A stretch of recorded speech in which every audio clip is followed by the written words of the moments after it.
चुनावों के लिए तारीखों का ऐलान हो गया, 2 फेज में चुनाव होने हैं। क्या कहना है, क्या मुद्दे रहेंगे इस बार चुनाव में? एक तो सबसे बढ़िया मुद्दा ये हो गया कि झारखंड में अभी तक 4 या 5 फेज में इलेक्शन होते थे, अब 2 फेज में इलेक्शन हो रहा है। इसका मतलब कि झारखंड ने नक्सलवाद से मुक्ति पा ली है। इसके लिए माननीय गृह मंत्री अमित शाह जी धन्यवाद के पात्र हैं कि नक्सलिज्म खत्म हो गया, अब 2 फेज में होगा। और 2 फेज में जब चुनाव होगा तो 23 तारीख को जब रिजल्ट आएगा तो भारतीय जनता पार्टी 2/3 बहुमत से जीतकर अपनी सरकार बनाएगी।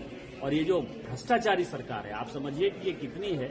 आज ही एक 7-8 दिन पहले रांची का डीसी अपॉइंट किया था मंजूनाथ भजंत्री को, और आज जो है 7 दिन के बाद खुद ही सरकार ने हटा दिया। तो आप इसी से समझ सकते हैं कि ये कितनी गैर संवैधानिक, असंवैधानिक और भ्रष्टाचारी सरकार है, जो कि 7 दिन के अंदर जो है इस तरह के ट्रांसफर पोस्टिंग भ्रष्टाचार करके अंजाम देती है। जनता इसको समझती है बखूबी और उनकी हार होनी चाहिए। सर, एक मुद्दा जो झारखंड में रहा है, जिसको कि आप भी रेज करते रहे हैं, डेमोग्राफिक चेंज का, वो कितना बड़ा इशू है?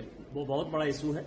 आदिवासियों का पॉपुलेशन 45% से जो 1951 में था, आज वो 27-28% पर है। और जब अगली जनगणना होगी तो मुझे लगता है कि 22-23% पर आ गया है। मुसलमानों का पॉपुलेशन जो 4% था वो 15% पर हो गया है।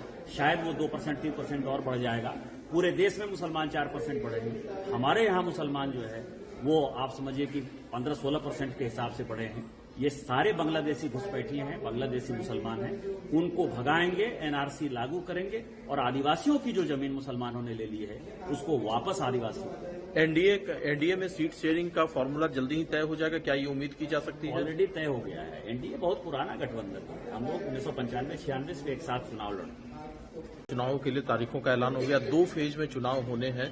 क्या कहना है, क्या मुद्दे रहेंगे इस बार चुनाव में? एक तो सबसे बढ़िया मुद्दा ये हो गया कि झारखंड में अभी तक 4 या 5 फेज में इलेक्शन होते थे, अब 2 फेज में इलेक्शन हो रहा है। इसका मतलब कि झारखंड ने नक्सलवाद से मुक्ति पा ली है। इसके लिए माननीय गृह मंत्री अमित शाह जी धन्यवाद के पात्र हैं कि नक्सलिज्म खत्म हो गया, अब 2 फेज में होगा। और 2 फेज में जब चुनाव होगा तो 23 तारीख को जब रिजल्ट आएगा तो भारतीय जनता पार्टी 2/3 बहुमत से जीतकर अपनी सरकार बनाएगी।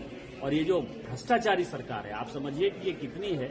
आज ही एक 7-8 दिन पहले रांची का डीसी अपॉइंट किया था मंजूनाथ भजंत्री को, और आज जो है 7 दिन के बाद खुद ही सरकार ने हटा दिया। तो आप इसी से समझ सकते हैं कि ये कितनी गैर संवैधानिक, असंवैधानिक और भ्रष्टाचारी सरकार है, जो कि 7 दिन के अंदर जो है इस तरह के ट्रांसफर पोस्टिंग भ्रष्टाचार करके अंजाम देती है। जनता इसको समझती है बखूबी और उनकी हार होनी चाहिए। सर, एक मुद्दा जो झारखंड में रहा है, जिसको कि आप भी रेज करते रहे हैं, डेमोग्राफिक चेंज का, वो कितना बड़ा इशू है? वो बहुत बड़ा इशू है। आदिवासियों का पॉपुलेशन 45% से जो 1951 में था, आज वो 27-28% पर है। और जब अगली जनगणना होगी तो मुझे लगता है कि 22-23% पर आ गया है। मुसलमानों का पॉपुलेशन जो 4% था वो 15% पर हो गया है। शायद वो 2%-3% और बढ़ जाएगा। पूरे देश में मुसलमान 4% बढ़े हैं। हमारे यहाँ मुसलमान जो है वो आप समझिए कि 15-16% के हिसाब से बढ़े हैं। ये सारे बांग्लादेशी घुसपैठिए हैं, बांग्लादेशी मुसलमान हैं। उनको भगाएंगे, एनआरसी लागू करेंगे और आदिवासियों की जो जमीन मुसलमानों ने ले ली है उसको वापस आदिवासियों। एनडीए में सीट शेयरिंग का फॉर्मूला जल्दी ही तय हो जाएगा, क्या ये उम्मीद की जा सकती है? ऑलरेडी तय हो गया है। एनडीए बहुत पुराना गठबंधन है। हम लोग 1995-96 से एक साथ चुनाव लड़े। न्यूज नेशन अब व्हाट्सएप पर खबरों के ताजा अपडेट के लिए न्यूज नेशन के इस QR कोड को स्कैन करें।